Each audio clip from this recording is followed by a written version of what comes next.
You're watching Rules of the Game on Rider Nation Station, brought to you by Minster Bank, Plus One Professionals, Albert Sporting Goods, American Legion Post 323, Fowler's TV, Eagles Lodge 767, Speckman Automotive, Auglaize Audiology, Rabel's Auto Service, American Manufacturing Solutions, VFW 9289, Auglaize Equipment Rental, Guarneri's Pizzeria, Vogel's Bake Shop, Schaff Auto Sales, Miller Funeral Homes, and Spees Chiropractic and Wellness Center. Hello and welcome to Rules of the Game with Mark Cisco. I'm your host, Zach Farrell. Every week we try to bring local official and Rough Rider alumni Mark Cisco back to St. Mary's, and we talk about some of the clips from the previous game. Thanks for joining us, Mark. Zach, it's always a pleasure to be here. Mark, we had a fairly clean game on Friday night between the St. Mary's Rough Riders and the Elida Bulldogs. So we did have a few clips, but not as many as maybe a regular show. So I thought maybe it'd be a good time to jump into some listener-submitted questions and also just maybe some things that have been in the mind of some viewers out there over the past week. Yeah, well, I'm ready when you are. Well, I thought, first of all, we could talk a little bit about the NFL. We've had a couple kind of controversial plays in the NFL, and we always know that NFL and college and high school have different rules. So I thought maybe we get the high school officials' point of view. The first was a double punt. Yes, So, heard about it. so the punter punted the ball. It was blocked. When it went into the air, caught the ball, caught it, and then punted it, ran a little bit forward, and punted it again. How would something like that act out in high school? Perfectly legal as long as both kicks are done behind the line of scrimmage. You don't see it hardly ever in high school. I mean, it's possible you line drive, maybe you're up guy, and the punter picks up and gets it off again. But as long as he's not across the line of scrimmage when he kicks it either time, you're fine. And I said the ball went up in the air, but now I'm thinking about it. It went on the ground, too, and he picked it up. So it doesn't matter Not where. a problem. And it doesn't matter if the ball happens to get past the line of scrimmage, let's say on the first punt, and then rebounds back. If he picks it up behind and kicks it behind, he can kick it again. If it's not touched by the defense, if he somehow screws his kick up and just kicks it straight up in the air to himself. Same thing. Same thing. Same thing, yeah. As long as the ball's behind the line of scrimmage, you can kick it, Here's throw a it. wrinkle, too, that you might think of. That doesn't happen, but it's possible. He kicks it. It goes, I don't know, maybe just beyond straight up the line of scrimmage and rebounds back to him. He could pick it up and throw it Right. to eligible receivers. Now, you're assuming that all the linemen haven't gone downfield at that point, but as long as the ball's behind the line of scrimmage, he can pretty much do anything he wants with it. Right. It's still a live Live ball, ball. same as Yep. like he's a quarterback at that point. Absolutely it is. And we've seen quarterbacks in the shotgun punt. So we know And that. we've seen quarterbacks in the shotgun throw it, gets blocked, the quarterback catches it, all right? Yeah. And throws again. Now, the problem with that is now you can't have two forward passes on the same down, Okay. okay? So that would be the second pass would be an illegal pass. That's a good point because we have seen that more often than the punt situation Right. where the pass has gotten blocked and the quarterback's gone to throw it. You can only have one forward pass Forward pass per per down. Yep, that's right. Interesting. Well, the next play was the Cleveland Browns game and against the Chargers. The Browns at the end of the game were out of timeouts, and so they pulled the Chargers running back into the end zone to force them to score so that they would have an opportunity to mark down the field and try to tie it or win the game. Sure, that's possible by the defense. Now, if the offensive team had done that, that would be a foul for helping the runner. But there's no such restriction on the defense. So, and from what I understand, the NFL may be looking at that as a possible rule change somewhere down the road. But in high school, if the defense wants to help, okay, that's fine. We're gonna do that. And that reminded me of a game a few years ago between St. Mary's and Elida where we didn't pull the guy in, but we let him score so that we'd have an opportunity to march down the field. We ended up winning. We ended up scoring and then winning in overtime. So definitely a strategy that we've You see seen that play once out. in a great while, but not often. Yeah. Not often. The third question, Mark, is we had one of our longtime loyal viewers submit a question to us. Their question was, who is allowed to call the timeouts on the field? Does it have to be a player? Does it have to be the head coach? Can it be a random person?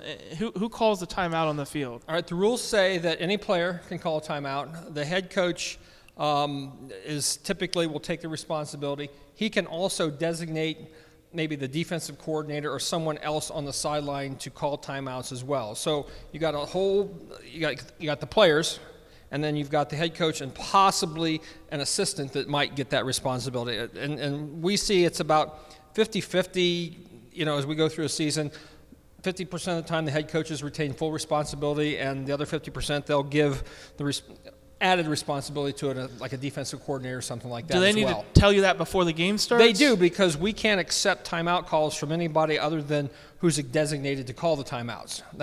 And we're supposed to make sure that we identify who those people are when they call timeouts, so just not random people on the sideline can call timeouts. As a follow-up, can a coach say to you, I want to call a timeout when it gets down to 2 seconds on the clock or 1 second on the clock? Absolutely. It happens all the time when they're running play clock and they want to get down to 1 second on the play clock and they want a timeout.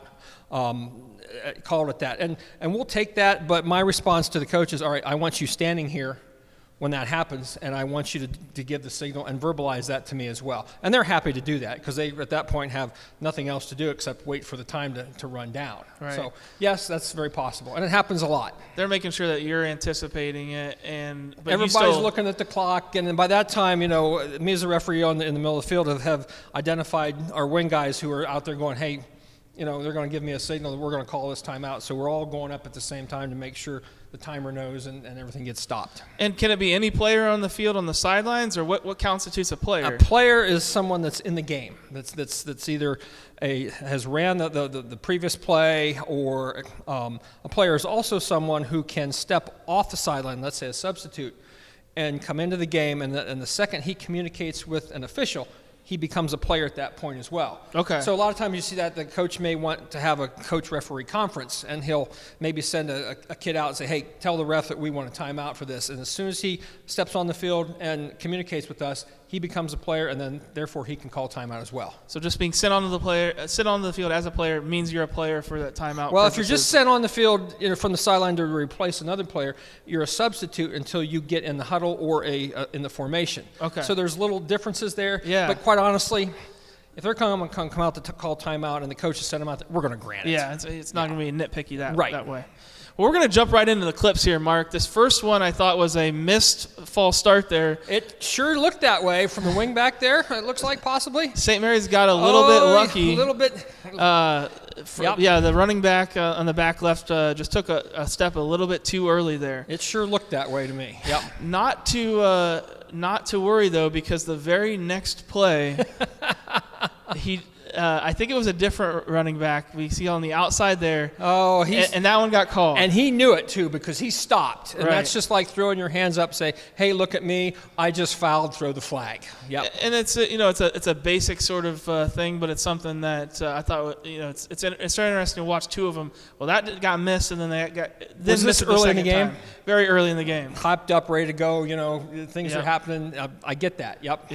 This next play was an interesting play. The St. Mary's running back fumbled the ball on a pitch, but then picked it right back up. And just wanted to talk about the rule behind that.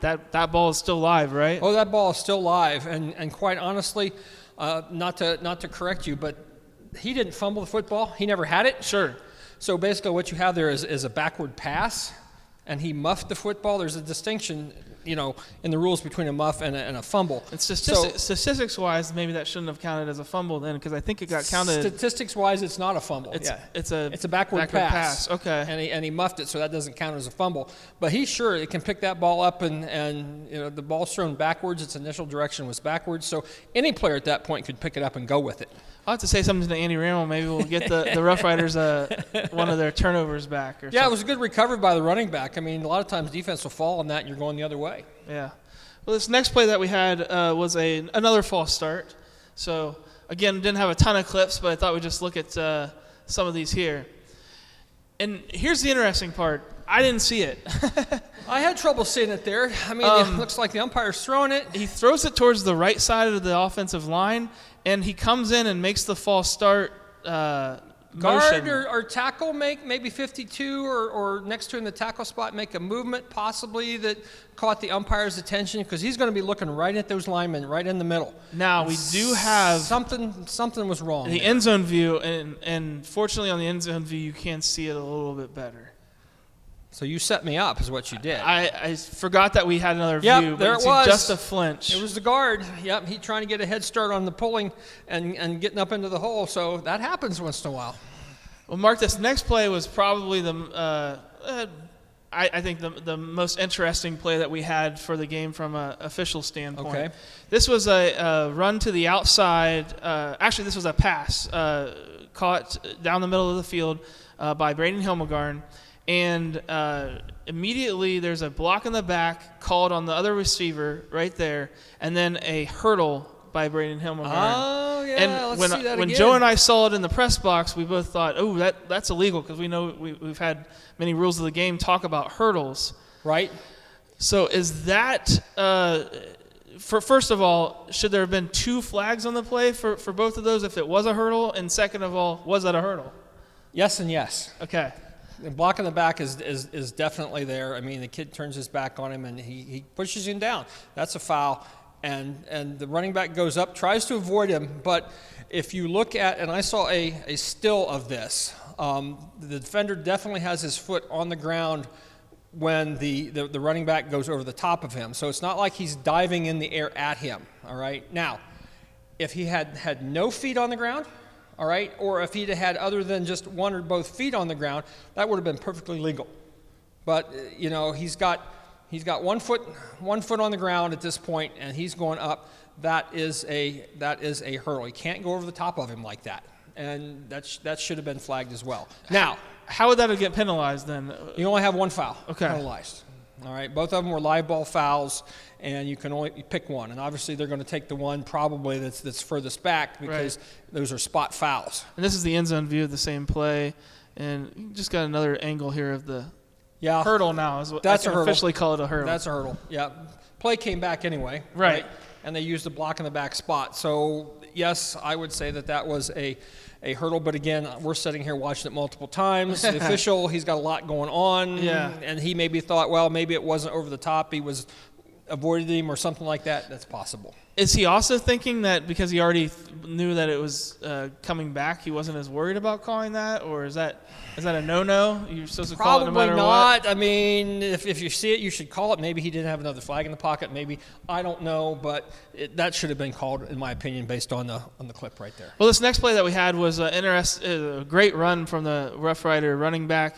Got stopped at the line and kind of hit hard, but then kept going. Yes. So what constitutes a momentum stopping for a whistle to be blown? Forward progress? For forward progress. So he gets hit here, but he's not been wrapped up. He's not been held. He's not held in a spot. He keeps moving. This is a good job by the officials, in my opinion, of letting this play go. It's easy that second hit for them to say, oh, progress has stopped, but he bounces off a couple of folks here. There's one. There's another. He's still alive. If he'd have been wrapped up and they been driving him backwards, progress has stopped at that point. So it's almost more of the control of the body. So since he's still free, living, and he's free to lose the yardage there as well. He comes through and he circles back around and gets tackled in the back. I mean, he's done. That was a great no call by the officials at that point. Excellent. Well, this next one was kind of a weird play. We weren't sure what was going on from the press box, but there was a whistle blown by one of the officials. They came into the game. I didn't see anything change, though. I didn't know if you heard what had happened or if we thought at first maybe it was an offsides call there from the defense, but really weren't sure what was going on there. So we're sure that there was a whistle somewhere. Sure, there's a whistle, and the very next play, and the yardage did not move. The ball did not move forward or backwards. My guess is I'm watching the umpire there. He's got the whistle up, possibly in his mouth. Let's see if there's – he's grabbed the whistle there, puts it in his mouth. He thought about doing something, but then we've got nothing. So maybe he said, you know what, never mind, let's just keep on. Okay. So, I mean, it's possible he sees the defender out of the corner of his eye move, and he's thinking maybe we're going to get a whistle from somebody. And maybe we've got some other stuff going on here. Let's just take a look at it one more time and see if we can the decipher linebackers what's are going. pointing to the Right. offense, saying that they moved. The quarterback's clapping like there's going to be a penalty on the defense, or the running back for Elias clapping like there's going to be a penalty on the defense. The but nothing happened. At the quarterback in there, so I don't know. I didn't see him move. I didn't see him clapping. it could have been just a mistake by the officials, and we're gonna move on. Yeah, that's I think that's what we figured out, that it probably was with just maybe an errant whistle, and we're going to move on, and we restarted the play Right. back then at that point. And this last play was just a little bit of extracurricular pushing on the very top of the screen here. Brady and Himmelgarn sort of pulling, and then sort of a swing there at the end. Ooh, yeah, that did they flag it? Nothing got flagged. See, a lot of times in the Western Buckeye League, and the officials will sometimes let some of this little stuff go because, quite honestly, sometimes it's football. Right, Two emotions, nobody got hurt there. Now, technically, when he took that swing, right. that could be considered fighting, Yeah. and therefore you get ejected, and you leave for 2 games. Not only this one, but the next 2. And this was the end of the game. This was Elida's, I think. The game's over at that point, Yeah, right? second string offense maybe in the game. So big potential issue there. But football is a game of emotions, but you have to learn to keep the emotions under control. Right. So if they were to tag that, if he would have connected, there's no doubt they'd have tagged him with fighting and probably tossed him, and Yeah. he'd be gone for the next 2 weeks. that could have been really bad. So glad it wasn't called, but maybe something to look for in the Maybe future. something that the coaches can work on. Yeah. Yep. Well, thank you for joining me again, Mark. I think we touched a lot of good subjects today and had some interesting clips there, even there was a few of them. So Good to get back to some rules knowledge, right? we'll be back next week with games from the St. Mary's Bath game. That's going to be Friday night here at Grand Lake Health System Field. Then we'll have the Salina game after that, and then playoffs. So looking forward to a few more weeks, hopefully even more than that for the St. Mary's Rough Riders. Let's hope so. We'll see everyone next week. Thank you. You're watching Rules of the Game on Rider Nation Station, brought to you by Minster Bank, Plus One Professionals, Albert Sporting Goods, American Legion Post 323, Fowler's TV, Eagles Lodge 767, Speckman Automotive, Auglaze Audiology, Rabel's Auto Service, American Manufacturing Solutions, VFW 9289, Auglaze Equipment Rental, Guarneri's Pizzeria, Vogel's Bake Shop, Schaff Auto Sales, Miller Funeral Homes, and Spees Chiropractic and Wellness Center. Thanks for watching another episode of Rider Nation Station. Help us help you by subscribing on YouTube or following us on Facebook.